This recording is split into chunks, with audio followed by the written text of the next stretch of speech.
मोदी सरकार के तीसरे कार्यकाल की शुरुआत हो चुकी है और पहले 100 दिनों के लिए खास योजनाएं तैयार की गई है। शासन सुधारों में राज्यों के बीच प्रतिस्पर्धा को प्रोत्साहित करने के लिए मैट्रिक्स विकसित करने से लेकर पहले 100 दिनों के दौरान एक प्रभावशाली परियोजनाओं की पहचान करने और शुरू करने की आवश्यकता, महिलाओं के नेतृत्व को बढ़ावा देने से लेकर मंत्रालय वेबसाइट को और अधिक अनुकूल बनाने के लिए प्रधानमंत्री नरेंद्र मोदी केंद्र के सचिवों को 16 सूत्र निर्देश दिए हैं।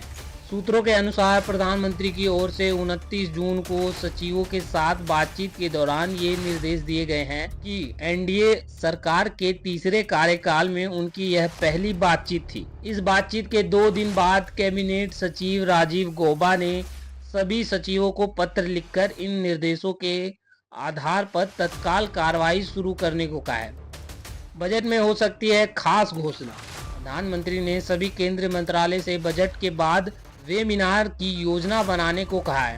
यह निर्देश इसलिए महत्वपूर्ण है क्योंकि इस महीने 23 जुलाई को तीसरे कार्यकाल में एनडीए सरकार पहला पूर्व बजट पेश करने जा रही है।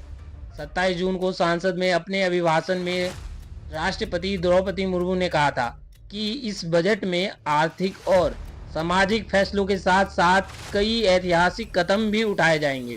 100 दिनों के एजेंडे पर सरकार का 2024 के आम चुनाव के कार्यक्रम की घोषणा से पहले प्रधानमंत्री मोदी ने 3 मार्च को मंत्रिपरिषद की बैठक की अध्यक्षता की थी और चुनाव के बाद नई सरकार द्वारा लागू की जाने वाली 100 दिवसीय कार्य योजना पर चर्चा की थी। सरकार की वापसी हुई है और अब सारा जोर इस 100 दिन के एजेंडे पर है। सचिवों को दिए निर्देश में किन बातों का जिक्र प्रधानमंत्री सचिवों को निर्देश देते हुए कहा।